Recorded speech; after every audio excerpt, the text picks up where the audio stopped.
The house at the end of Hollow Road. I had always worked late nights. Delivering food wasn't exactly my dream job, but it paid the bills. The restaurant I worked for was small, just outside of town, and most of our customers were regulars. I knew the streets well and had driven through every part of town at some point, or at least, that's what I thought. One night, just after midnight, an order came in for a house at the end of Hollow Road. I had never heard of that place before. Curious, I checked my GPS. The map showed a long, winding road leading deep into the woods, far from any main street. I hesitated for a moment. Late night deliveries were normal, but this felt different. Still, an order was an order, and I had a job to do. I loaded the food into the car and started driving. At first, everything seemed normal. The main roads were well lit, and a few cars still passed by. But as I turned onto Hollow Road, things changed. The streetlights disappeared, and the trees grew thick on both sides. Their branches stretched over the road, creating a tunnel of darkness. My headlights barely cut through the fog that had started rolling in. The further I drove, the stranger I felt. The air inside my car grew cold, and I had the eerie feeling that something was watching me. Every few seconds, I glanced in my rearview mirror, expecting to see something or someone behind me. But the road was empty, just an endless path of trees and fog. After what felt like forever, I saw the house. It was small, old, and covered in vines. The wood on the walls was cracked and peeling, and the roof sagged in places. The windows were dark, except for one where a dim light flickered. I parked the car and hesitated. Something about the house made my skin crawl. It didn't look like anyone had lived there in years, yet someone had placed an order. I took a deep breath, grabbed the food, and stepped out of the car. The air outside was thick and heavy, smelling of damp earth and something else, something rotten. As I walked toward the front door, I heard the wind whisper through the trees. Or at least, I thought it was the wind. The closer I got, the more I swore I could hear something else. A faint, distant voice. It was too soft to make out, but it sent chills down my spine. I reached the door and knocked. The wood was rough and splintered under my knuckles. I waited, but no one answered. I knocked again, louder this time. Still, nothing. Just as I was about to turn and leave, the door creaked open. A rush of cold air spilled out, carrying the scent of dust and decay. I hesitated, peering inside. The house was dark, the only light coming from a flickering candle on a small table near the window. The walls were lined with old, peeling wallpaper, and the floor was covered in a thick layer of dust. "Hello?" I called out, my voice shaky. "Your food is here." Silence. I took a step back, my instincts screaming at me to leave. But just as I turned, I heard it, a whisper, soft and chilling, coming from the darkness inside the house. "Come in?" I froze. My heart pounded in my chest. The voice was low, almost gentle, but something about it was deeply wrong. It didn't sound like a person. It sounded hollow, like an echo in an empty room. I dropped the food on the doorstep and ran back to my car. My hands shook as I fumbled for the keys.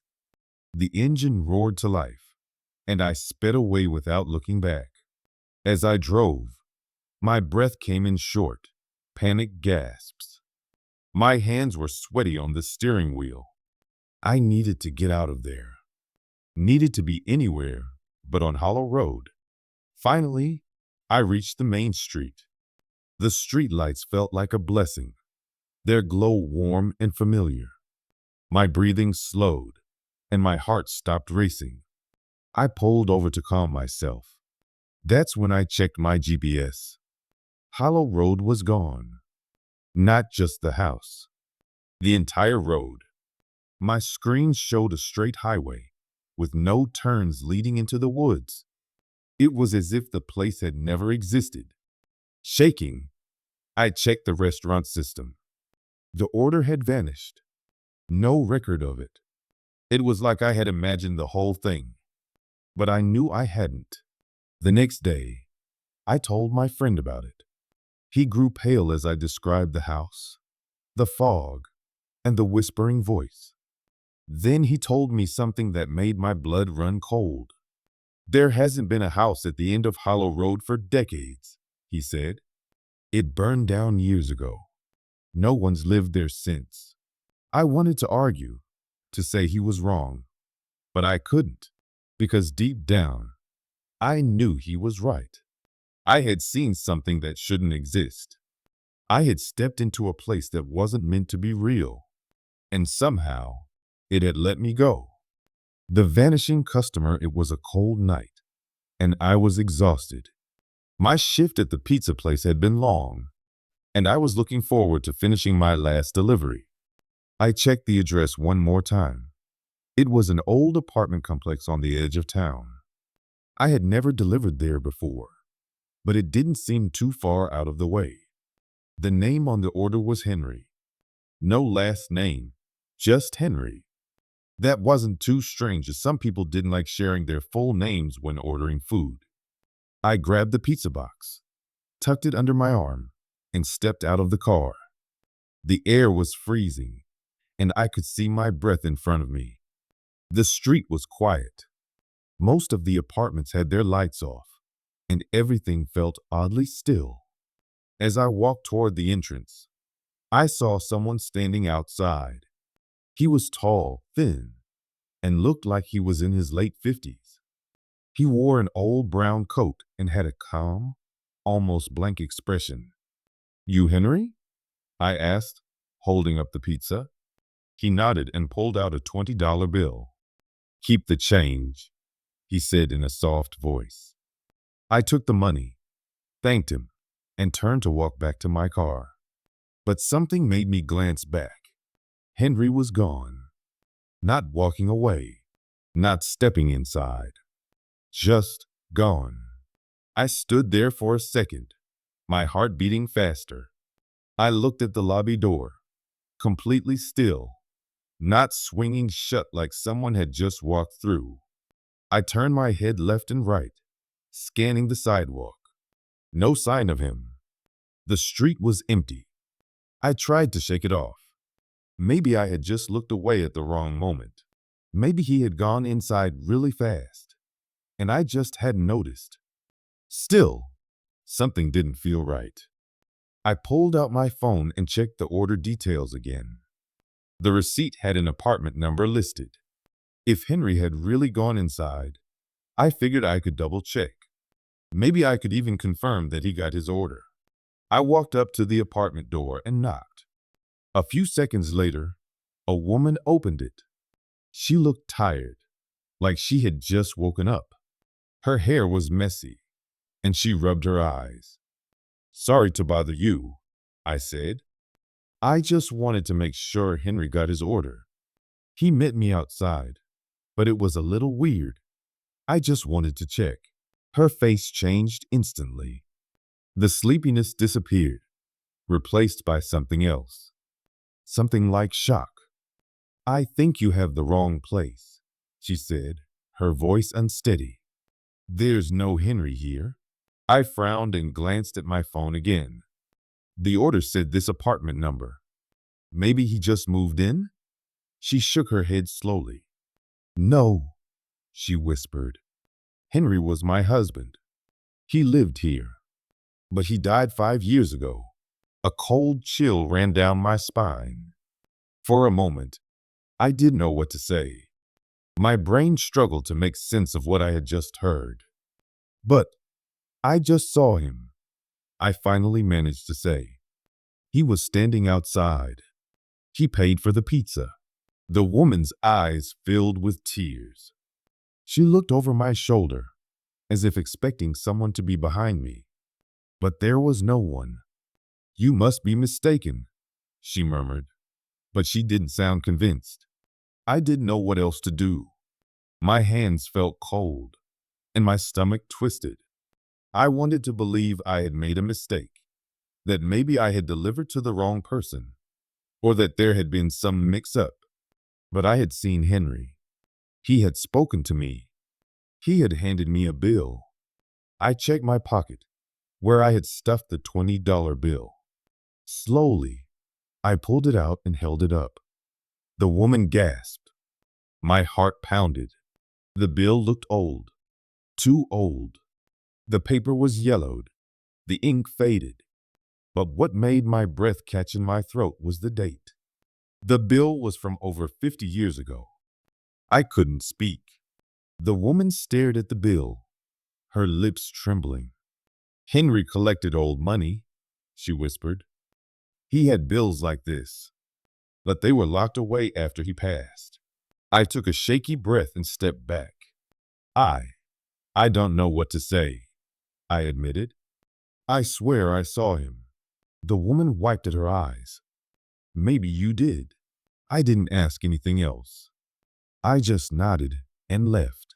When I got to my car, I sat there for a long time, gripping the steering wheel. My hands were shaking. I thought about throwing the bill away, but something stopped me. Instead, I tucked it into my wallet. The next day, I asked my manager about the order.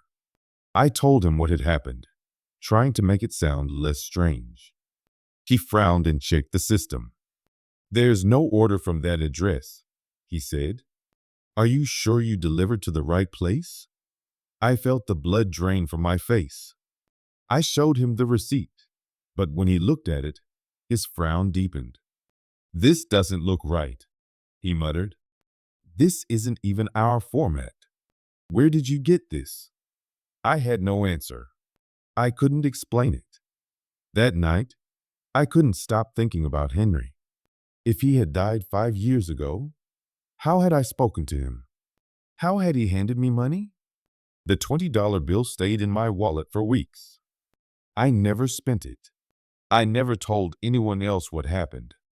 But sometimes, when I was alone at night, I would take it out and stare at it, running my fingers over the faded ink. And every time I did, I could still hear his voice. "Keep the change." The shadow in the back seat, it started as a normal night, like so many before. I was out making deliveries, driving from house to house, dropping off food. I had been doing this job for a while, and I knew the streets like the back of my hand. The roads were quiet, the air was cool, and everything felt peaceful. At least, it did at first. By the time I finished my last delivery, it was close to midnight. The streets were emptier than usual. I sighed, ready to head back to the restaurant, turn in my receipts, and go home. My shift was almost over, and I was looking forward to climbing into bed and getting some rest. As I drove, the street lights flickered above me.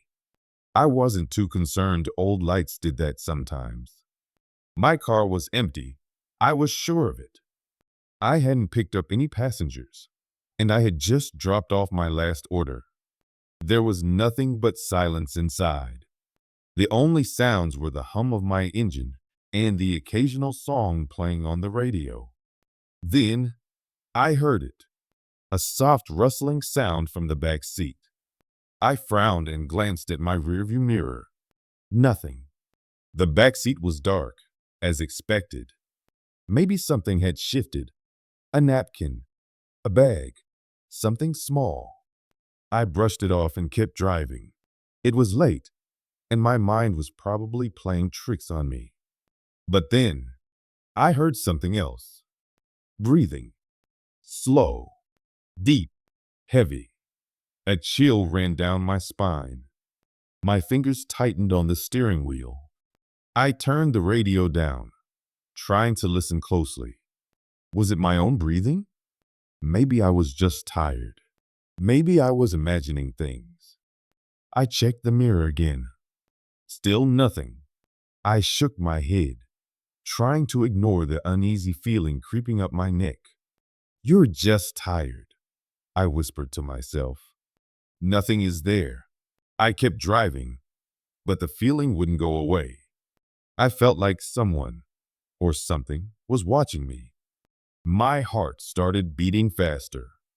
The air inside my car suddenly felt heavy, like something unseen had taken up space.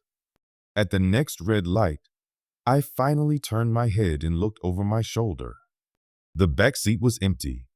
No bags. No shadows. Nothing. I exhaled in relief and laughed at myself. I'm just being paranoid, I mumbled. The light turned green, and I drove on. The city was quiet, with only a few other cars on the road. Most people were already home, tucked in their beds, while I was still out here, scaring myself over nothing. But then, just as I turned onto an empty street, I saw it, shaped in the mirror. A dark figure sitting in the back seat. No face, no details, just pure darkness. My breath caught in my throat. My hands froze on the wheel. My body turned ice cold. For a moment, I couldn't move, couldn't think, couldn't breathe. Then, panic set in. My instincts took over. I slammed on the brakes so hard that my car jerked forward. My seatbelt yanked me back, and I gasped for air. I spun around in my seat, eyes wide, searching. Nothing.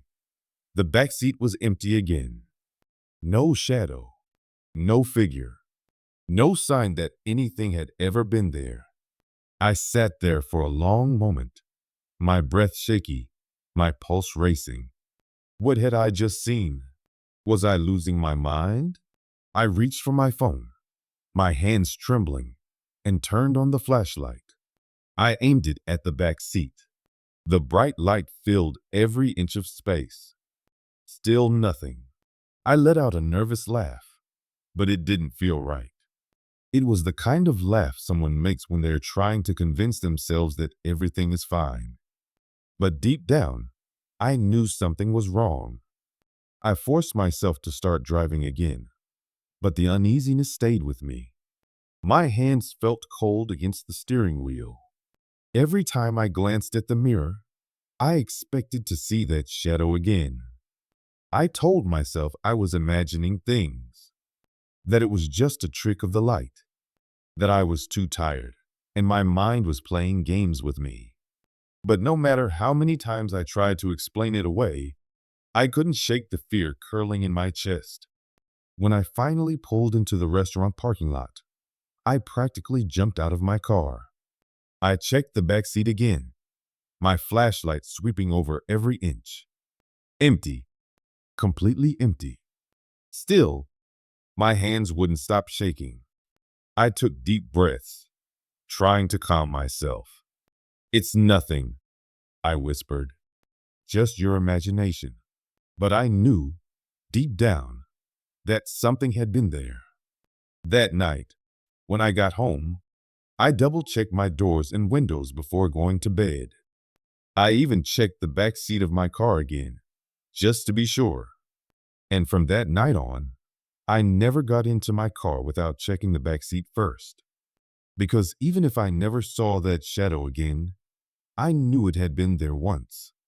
And if it had been there before, it could come back. The fake delivery, it started like any other evening. I was working my usual shift as a food delivery driver, picking up orders and dropping them off at people's houses. It wasn't the most exciting job in the world, but it paid the bills, and I liked driving around town at night. Something about the quiet streets and the hum of my car's engine made the job peaceful. That night, around 9:30 p.m., I got a new order on my app. The address was in a neighborhood I hadn't been to before, a little outside the main part of town. I didn't think much of it at first. Just another house, another delivery. The order was for a single meal, nothing unusual. So I picked up the food from the restaurant and started driving. As I got closer to the location, the surroundings changed. The streets were emptier, and the houses looked older. Some had peeling paint, broken fences, or overgrown yards. The streetlights were dim, and there weren't many cars parked on the road. It was the kind of neighborhood that made you want to lock your doors. When I reached the house, I immediately felt something was off. It was a large, two-story house, but it looked abandoned. The windows were boarded up, and the front yard was full of weeds. The mailbox was rusted, and the paint on the house was faded and chipped. The strangest part was the front door. It was slightly open, just a crack. I hesitated. Usually when I arrived at a house, the lights were on, or someone would be waiting at the door. But here, everything was dark and silent. I double-checked the address on my phone. It matched. I even checked the order details again.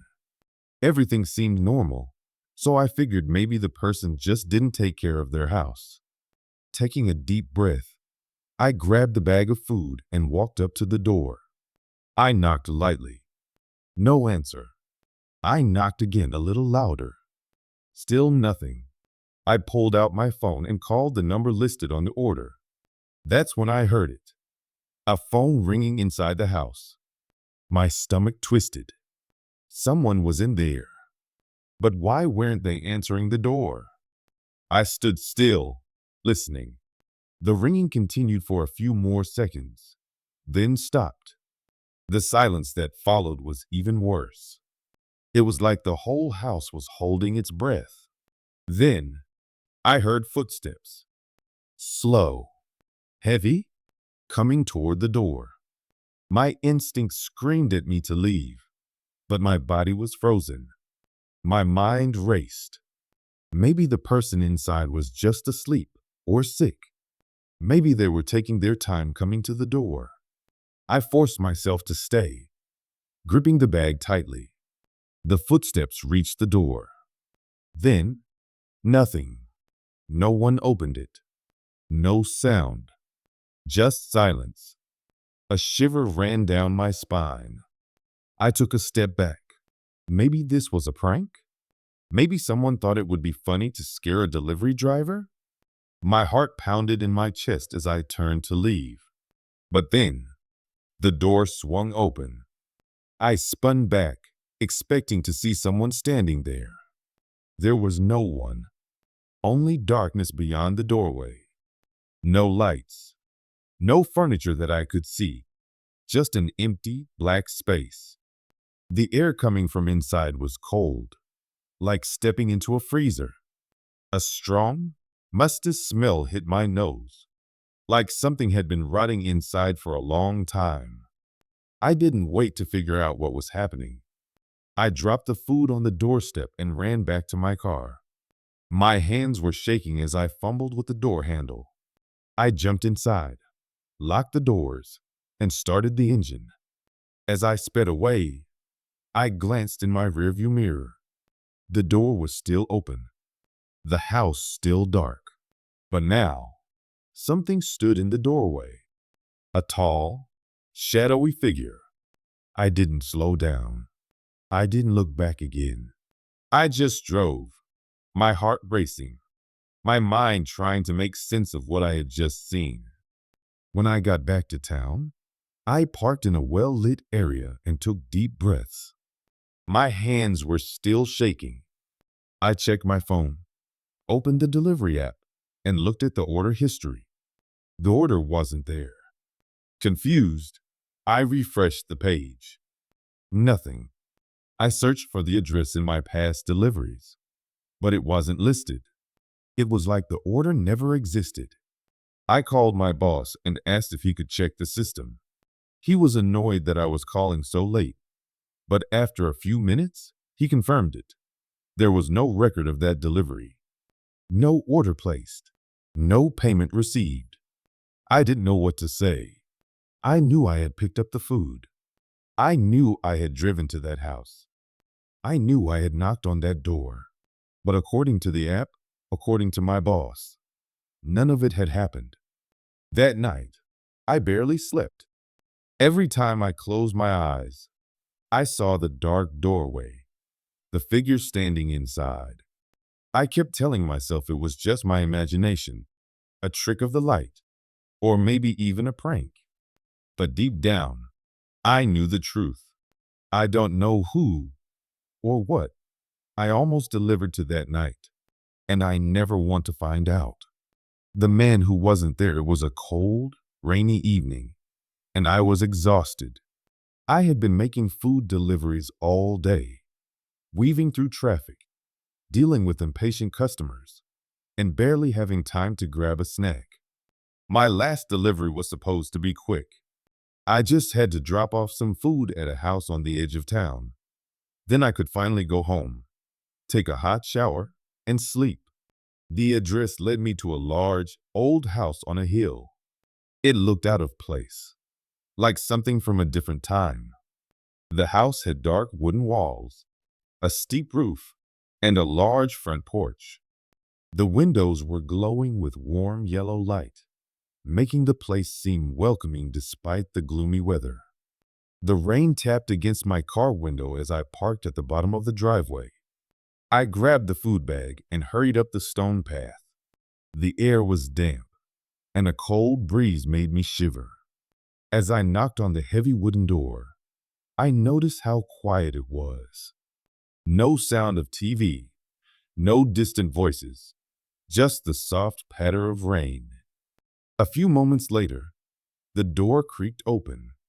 A man stood there. He had gray hair, tired eyes, and a gentle smile. He wore an old sweater, the kind grandfathers wear, and his hands were a little shaky as he reached for the bag. "Thank you," he said softly, his voice warm yet weak. "I've been waiting for this." He handed me a tip and nodded as if he appreciated more than just the food, like he was grateful for the company, even if it was brief. I smiled, said goodnight, and hurried back to my car. It seemed like a normal delivery, or so I thought. The next day, I had an early shift, and my first few deliveries were near the same area. As I drove by that old house on the hill, something felt off. The warm glow was gone. The windows, which had looked so inviting last night, were now dark and broken. The porch was covered in leaves, and the wood looked worn and rotting. Vines crept up the sides of the walls, and the front door hung slightly open, swaying in the morning breeze. It looked abandoned, like no one had lived there for years. A chill ran down my spine. I pulled over and stared at the house. Had I imagined it? Was I at the wrong place last night? I checked the address on my phone, and it was the same. But how could that be? Just hours ago, I had handed a man his food at this very door. Something wasn't right. I decided to ask a nearby neighbor. There was an older woman tending to her garden a few houses down. I approached her, clearing my throat before speaking. "Excuse me, ma'am," I said. "Do you know anything about that house up there?" She looked up, following my gaze. Her face darkened, and she frowned. "That house? No one's lived there for years. Not since old Mr. Dawson passed away." I felt my stomach drop. "Mr. Dawson?" I asked. "Are you sure? I delivered food there last night. I saw a man, gray hair, tired eyes. He gave me a tip." The woman gave me a strange look. "Honey, that house has been empty for at least 10 years. Mr. Dawson used to live there, but he died a long time ago. There ain't nobody up there now." I reached into my pocket, pulling out the tip the man had given me. My hands trembled as I uncurled my fingers. It wasn't money. It was just a crumpled piece of old newspaper. I felt my breath hitch. My heart pounded in my chest. Had I just delivered food to a ghost? I didn't know what to do. My mind raced with explanations. Maybe it was a prank. Maybe I had been half asleep and imagined it all. But I knew what I saw. I knew I had talked to someone. That night, I couldn't sleep. I kept replaying the encounter in my mind. The house, the man, the warm glow, the tip. How could a house that looked so alive one night be abandoned the next morning? And how had the money turned into newspaper? I needed answers. The next day, I went back. The house still looked the same. Broken windows, peeling paint, vines creeping up the walls. But this time, I decided to go inside. The front door creaked as I pushed it open. The air smelled of dust and old wood. My footsteps echoed as I stepped into the foyer.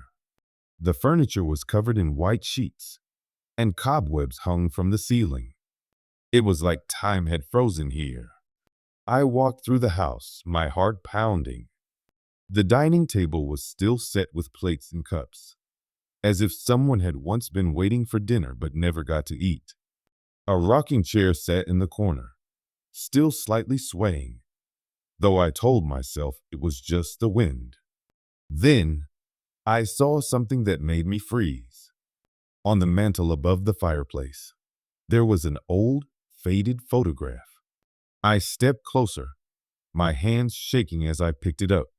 It was him, the man who had taken the food from me. The same tired eyes, the same gentle smile.